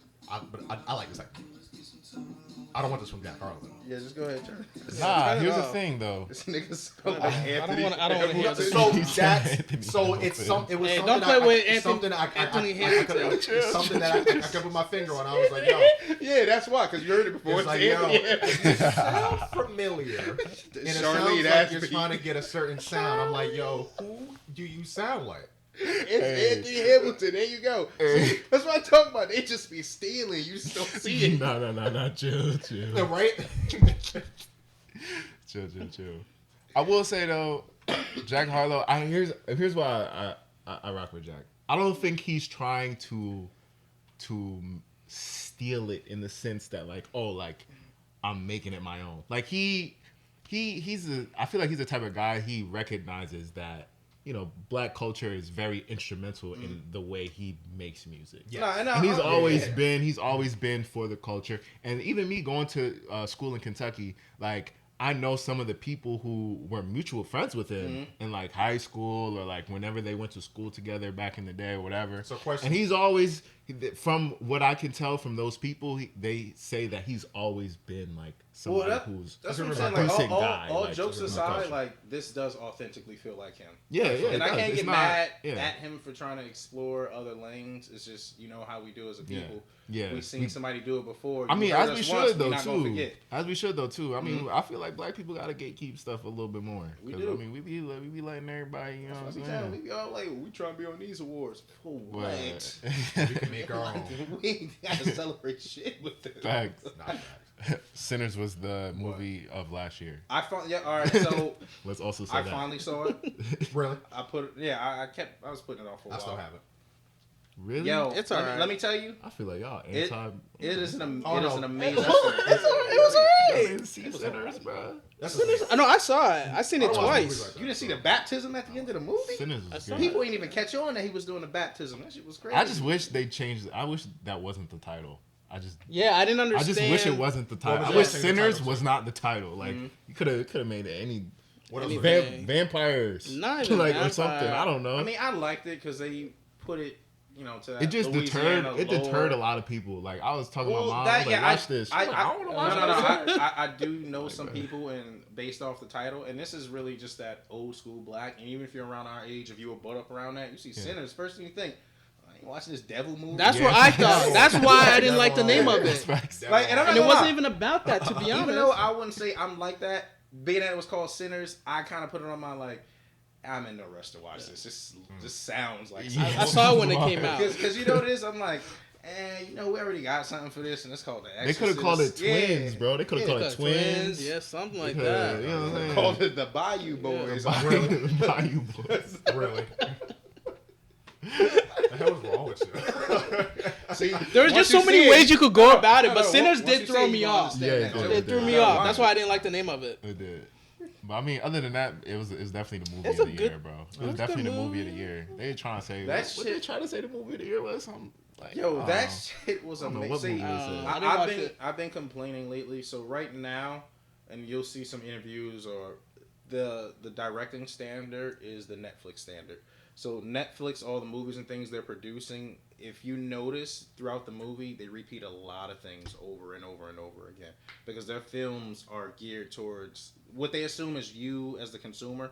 You're always on your phone. Which you pay attention to movies, they restate the plot alike. a lot. So what I often complain is like when I'm watching movies, I'm always telling my girl, I'm like, yo, this is jumping. I don't like this. This is jumping. She's like, it's not jumping. You're not watching it. I'm like, no, it is. Because they don't have to tell a cohesive story anymore. Because 9 times out of 10, you're not tapped in. You were like this. Yeah. This is why characters they state things multiple times. Mm-hmm. Which is why I like Sinners. I like movies. Yeah. I told her, I was like, maybe it's me. I need movies now that are 2.5 hours because they have to tell a story. They have to have character development. I always say like, if I can't connect with a character, I don't really care for the movie because you're supposed to. Yeah. Like the average character, like you watch a Netflix film, you don't give a shit what happens to him. Like it don't matter. Like there's a traumatic death, and then you kind of sitting there like, oh okay. Nice facts. You have a point. Like and I hate that for films now. But most people will tell you, a movie say 2 hours, they're not gonna see it. Going on. Did you guys watch? Speaking of Netflix, it's coming to Jersey, by the way, with a couple of studios. Did you guys watch? What do you mean? They're studios down in Jersey. They got 3 of them. One in Monmouth, one in Newark. If it's one of the ones the public can visit, just know you sign off the rights to your likeness, your face, and everything once you walk in them. Yeah, I found that out the other day. Yeah, they got one of the studios like all the people can walk through. Well, I mean, NCAA athletes do that by just being an athlete. So I mean, that's true. That's one of the first things you sign off on. Yeah. But when you were talking about short films, but now Netflix, you see yourself in a sci-fi movie. I mean, I want some money as a background character. Yeah, you would want some money. You gonna want some change. Yeah, that's facts. I would definitely want some change. Like, hold on. I would definitely want some change off that. You're absolutely right. Now you down to 30 bands you could have had. Yo, it's gonna be some shit with some key death. You be like, damn, that nigga got fucked up, and you like, that shit was me. I'm sure. Same thing with NCAA. Like if I saw an ad, a billboard of me, and I'm. I mean, now how the laws. Well, work, I mean, now they do get paid something. Yeah. But I mean, when we was in college, then that was just a couple years ago. You couldn't even have a job, could you? No. Yeah, you couldn't have a job. You couldn't have a job. You had to be a broke college student. Yeah. And I don't think people understand that too, because every time I heard the argument back then was, "Oh, you're getting free education, but I need money for gas to go somewhere. I need to be able to eat." We literally went to college at the worst time because before that, they was at least bribing them with cars and stuff. You have a Camaro. You get it around the time everybody was getting caught. No, we were in the era of, we was in the era of the worst era of. No, that was the worst era. The worst era is you trains got to sit out a year. I'm like, a year? Yeah. Now niggas jumping in the portal. Good. Yeah. Like the fuck is you don't need no money, boy. We got y'all these Beats headphones. You better listen to this music when your shit start growling. Yo, it's insane. That shit was crazy. Hey, yo, let me show y'all 2 videos before we can get on the sports. What we got?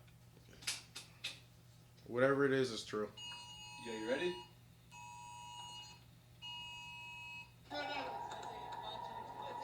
Oh, God. Holy shit.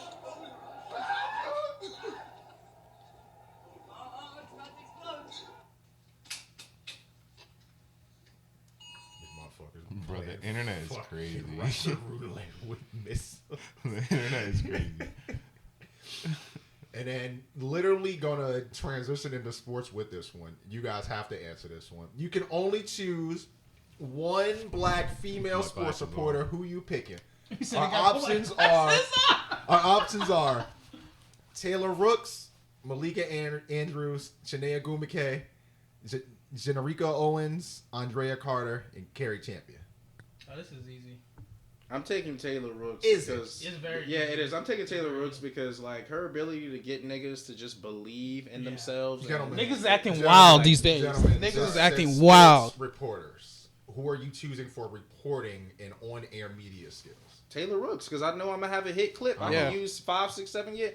I'm still waiting for Jalen to get them championships he promised me. So I'm gonna acknowledge every single one of the women on here for Women's History Month and not just be singularly focused here.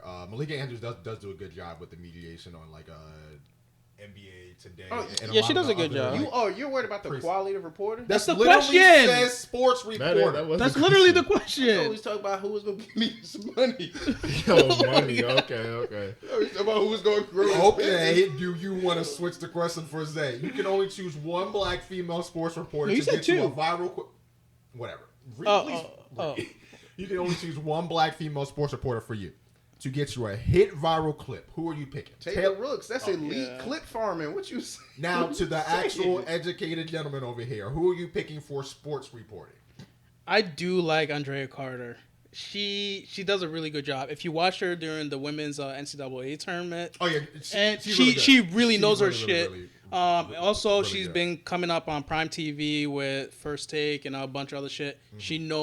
She knows a lot. Like she talks ball. Like it's real analysis. Shanae Gumake is a sleeper for me, high key, because she actually knows ball. She does know it. She does. Accolades in the league. Not saying you can't have it from a good perspective. I just think the way that Andrea talks is like captivating a little bit more. Yeah, she has like a lot more like pizzazz or like charisma that has to kind of speak it almost as if like I kind of been in front of the camera for like a while, you know, like I kind of know how to get the audience. But she hasn't been on that long. Shanae has more experience. Shanae has. I've never heard a single report from anyone. Bro.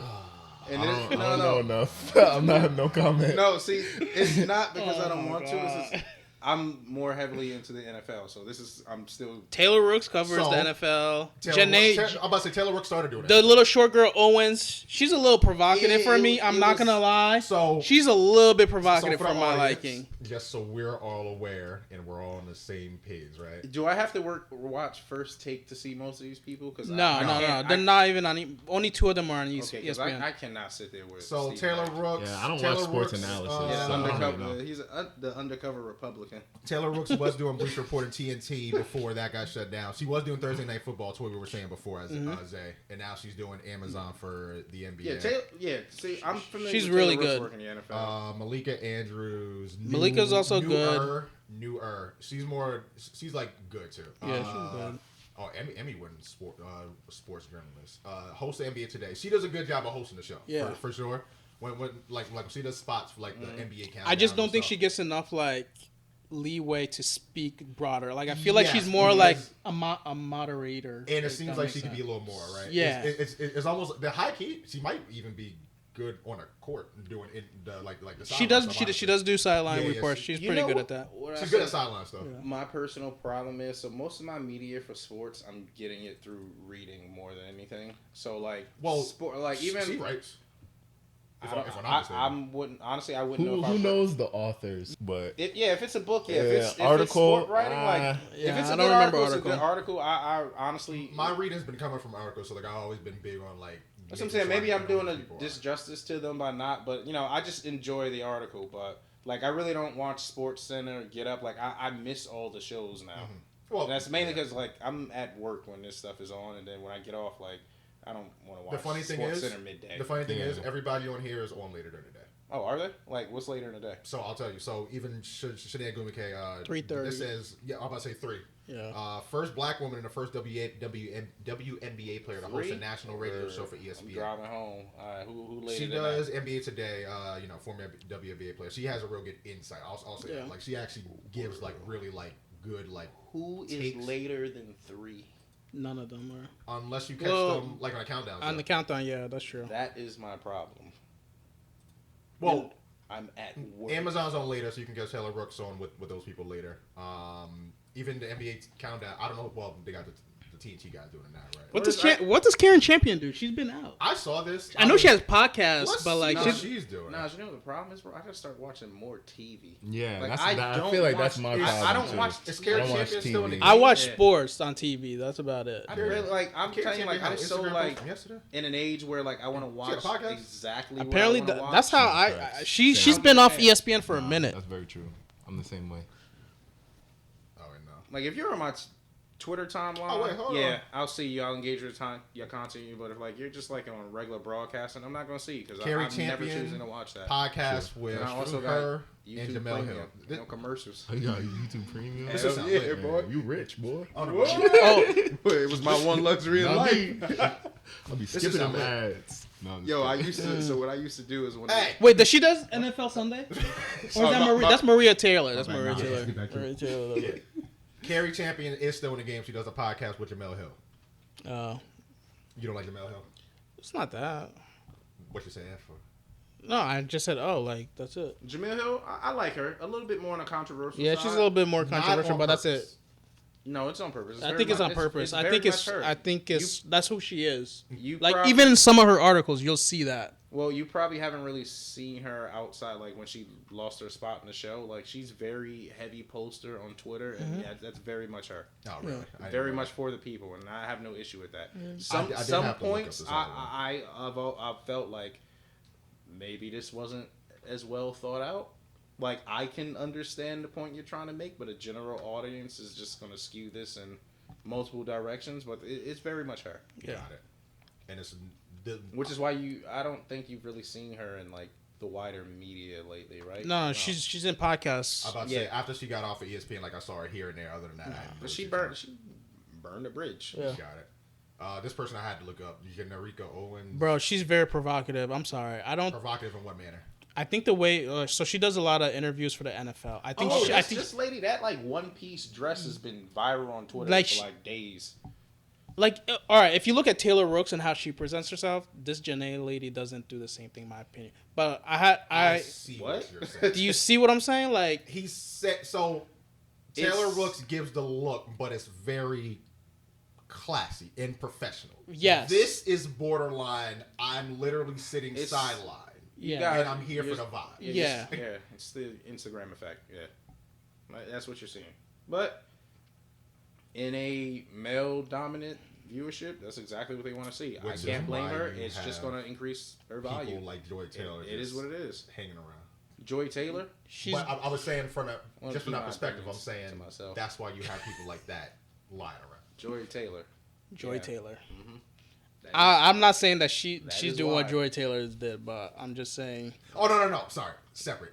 But I Yeah. was just saying from yeah, you're right. Joy a Taylor. looking perspective. Yeah. You look at people. yeah, exactly. Yeah. Of reason. Yeah, the Joy Taylors, they just be laying around, you know.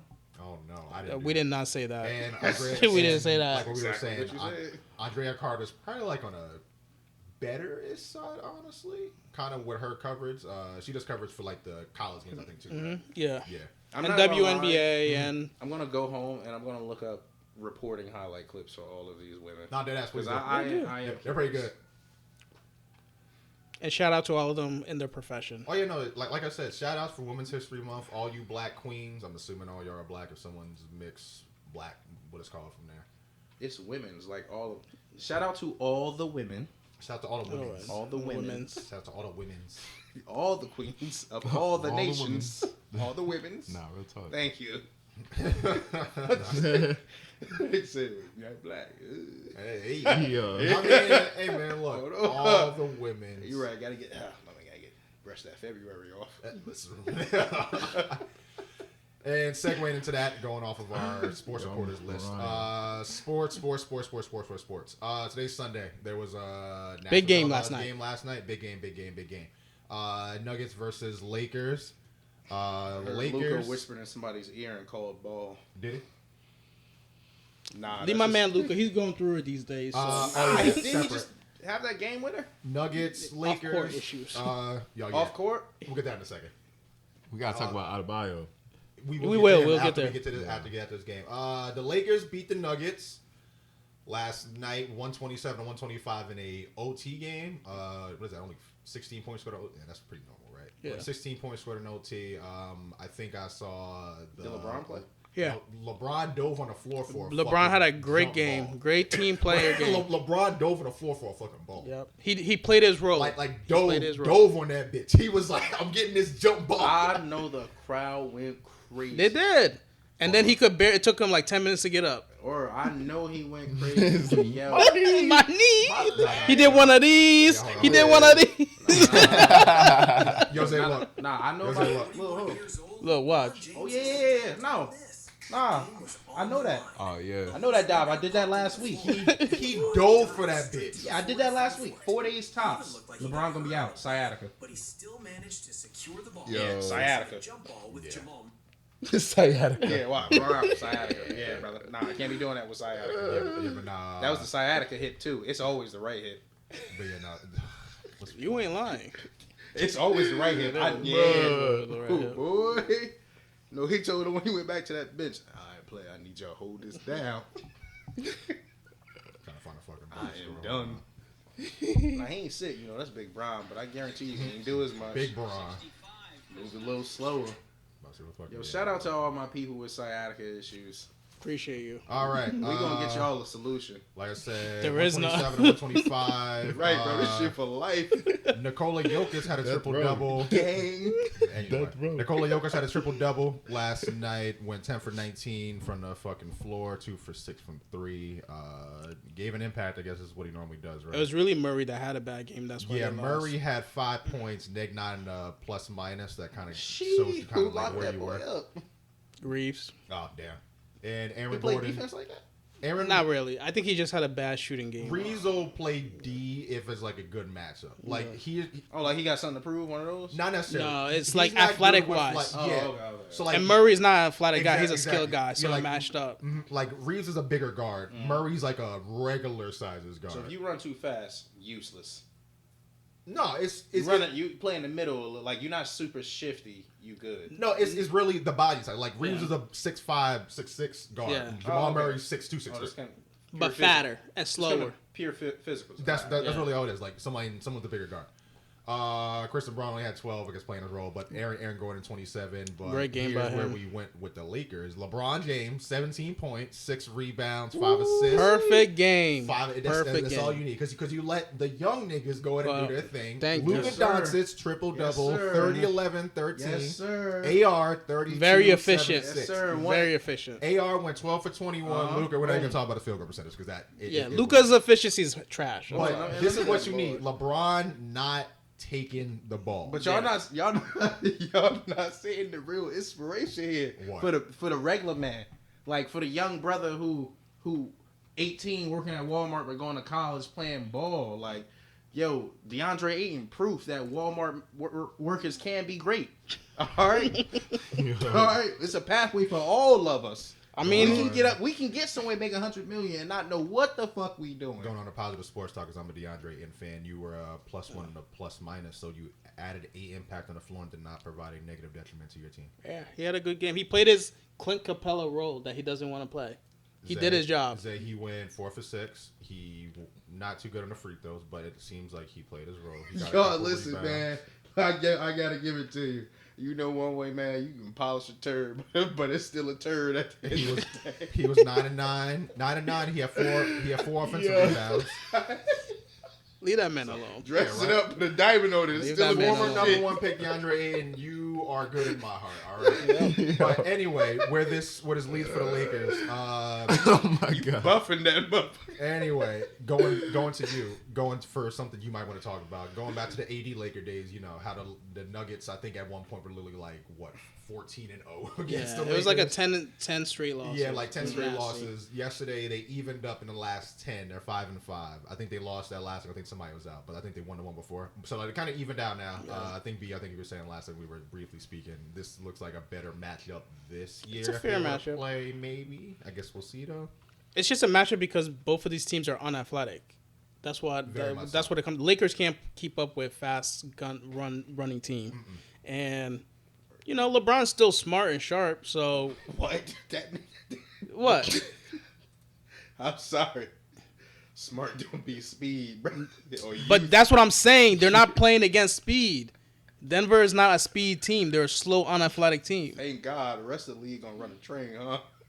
Most likely. No, Your probably. average age look. is 23. No, No, seriously, no, probably. that's what it comes. Probably. You're not in Yeah, a loser I don't want to. I don't want to Probably see Minnesota. I don't want to see San Antonio. I So, know like, I don't want to see 'Cause I gotta OKC. give it- I love it, man. They said, look, Luka got skinny, but he did not get fast. No, and that wasn't his game. So It's even not a if game, the- but can he just needs to play smarter on That's it. defense. That's it. And even to what being Or, said, you know, it's really maybe matchups. play it. That's mad Or that. disrespectful. That's So- next level. So- I just need them to play smarter. So if playoffs started today, we only got like a couple weeks left.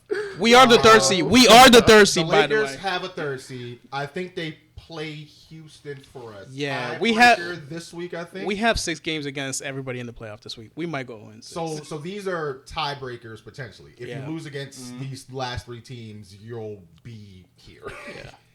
If you win, you get to stay around 4 or 5, stay out of the play-in, right? Yeah. But I think the Lakers, to be honest, I don't want to watch Houston, LA. That sounds nasty. That's nasty. That Yeah. sounds nasty. Very. Because very, Houston's very. gonna be nothing but bricks. Yeah, that and then sounds- us, we that just sounds can't. nasty. Yeah. And again, everybody wants to stay on the opposite end of the bracket for the Nuggets. Do not be on whatever side these niggas are. Nah, I fuck all these points. What's San Antonio? What they doing? 2. I don't think we've offered. No, we haven't offered Wemby enough glaze today. Excuse me. And here's Let's go ahead and click on that. We're not going to glaze over Let that. me They're segue too for you. inexperienced. Hold on. They're not experienced. Zay, Hold on. What? Let me segue for you. And here's Zay's Wemby glaze of the day.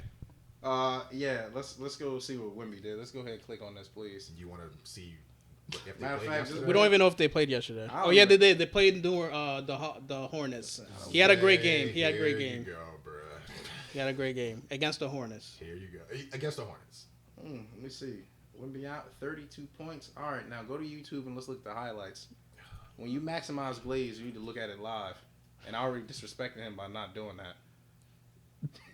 Okay. You get like one reel, bro. All right, one reel. That's all I need. I'm hoping this is from last night. Is that them playing Charlotte? No. No, it looked like they're- Brooklyn. That's definitely Brooklyn.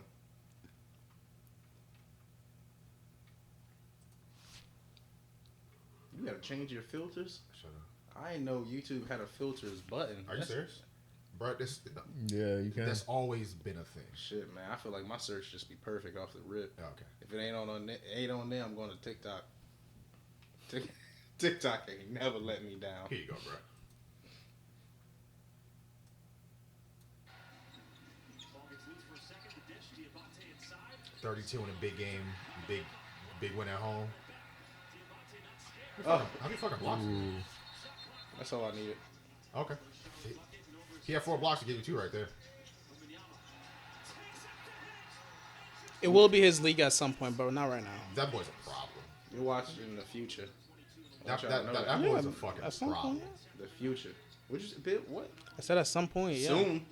Yeah, within he needs to still fill out. So I give him 2 years. Which fill out 2 years for everybody else to What win. the fuck was You that? mean get his muscle mass up? Yeah. Yeah, the Giannis approach. No, not too. He No, won't- he won't be that. won't fill out like he that. won't fill out like that, and That that motherfucker got big out of nowhere. and that's why he can't shoot.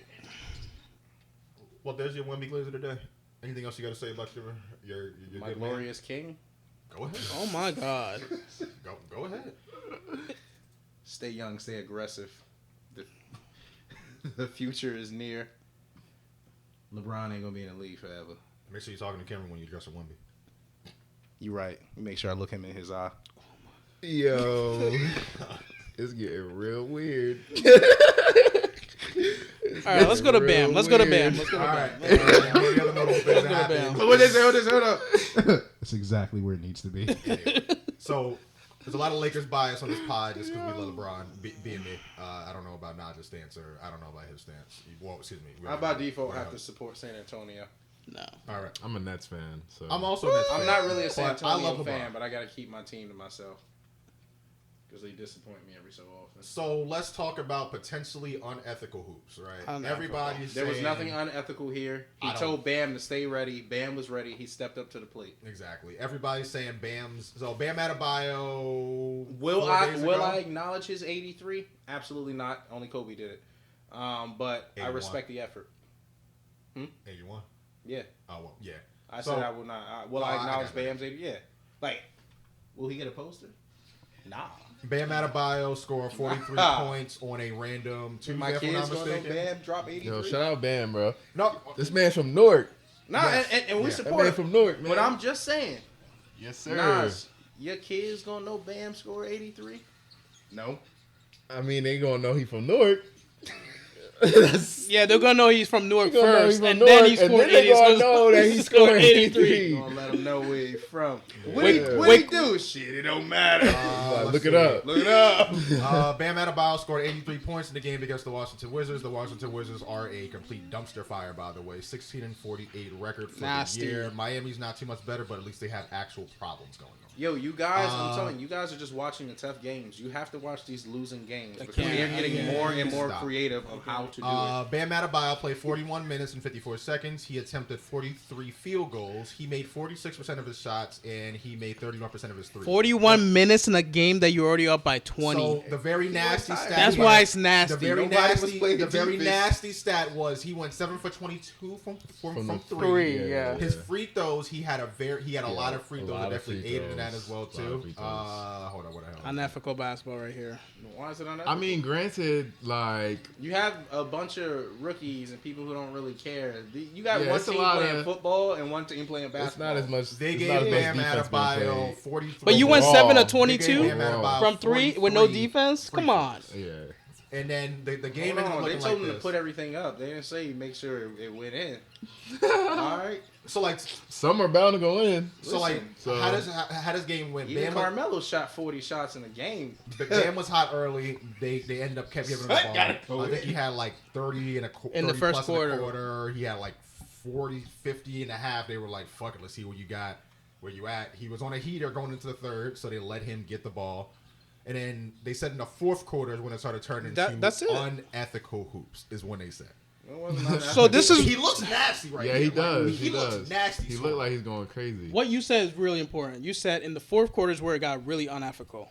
Notice when we saw some of the biggest outputs like Clay, Steph, some of them got Kobe multiple times didn't play in the fourth quarter because they were already blowouts. because it would have looked like It would have this. looked like this. And like and- Kobe's 81, that was a back and forth game. because they were actually losing. Well, Yeah. It was back and forth, and Yeah. they were losing a little bit. We could say that. That's fine. But it wasn't like, oh, we're going to start. See, this is where it really got nasty. When the team that Bam is on is fouling the other team, and they're already up. And that's where That's everybody where said- it's nasty. That's where everybody said it kind of got a little nasty because it's like, is this what we're really doing? But on the flip end, the Wizards should also not have given them. Excuse me, they should have guarded Bam at any point. I mean, I feel like that's where the Watch fouls came in. The But losing games. This is what I'm talking about. They are thrilling and how creative they are getting. It is first to the biggest L this league.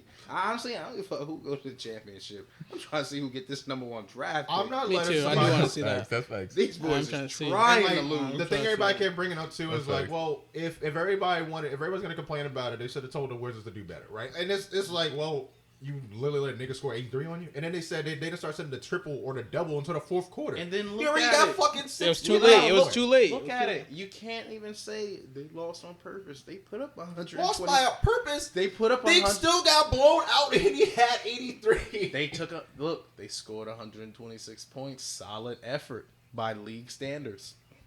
It's 149. They're down At by the end of the day, you 23. can't find me for trying my best. Don't They're not That's finding. all. They're no. That's separate. They're not finding players for being bad. They're finding players for taking measures to get advantageous situations. You cannot. Don't we know a Wizards fan?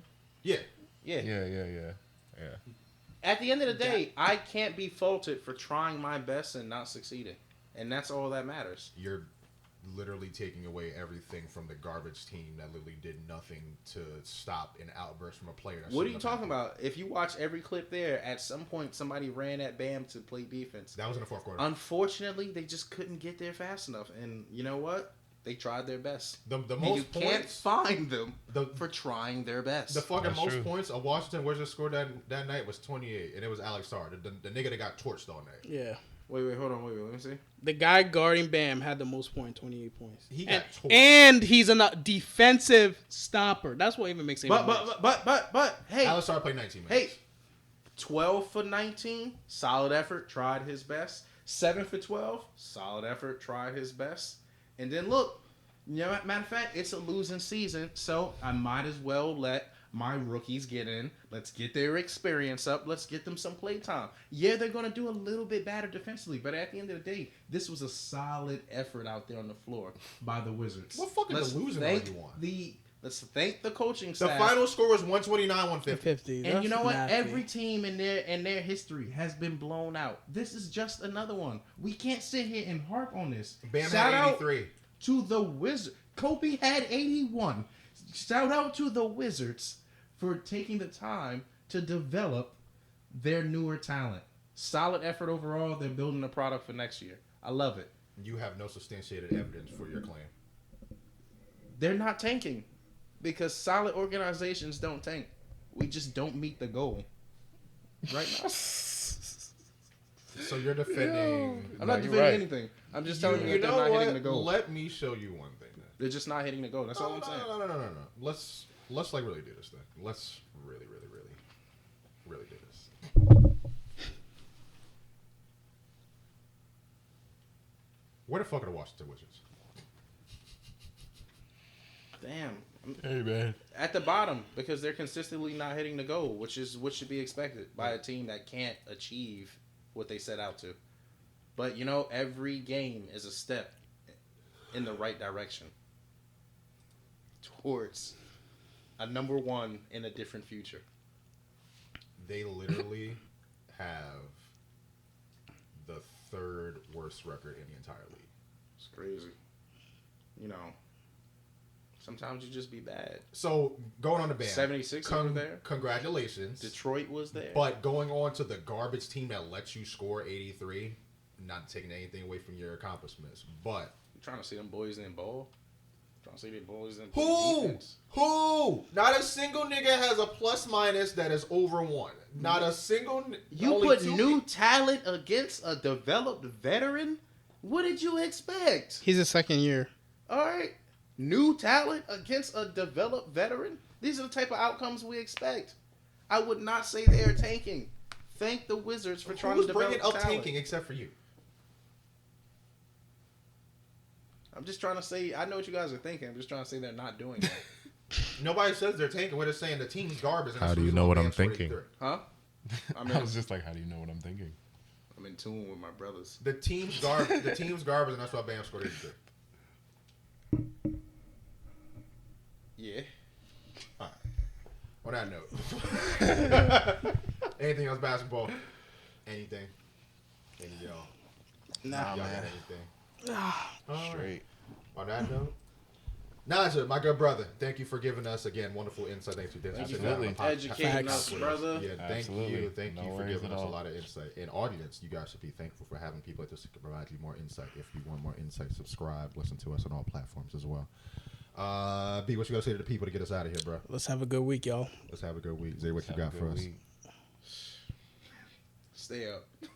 All right, stay up, stay strong. It's a lot of turmoil in the world, but you got to keep going because we need to spread American patriotism worldwide. I guess it's my outro. I ain't see all that, but okay. Okay, and on that note, for this you heard it here first. This is Unfiltered and Unfinished. We will check you next time.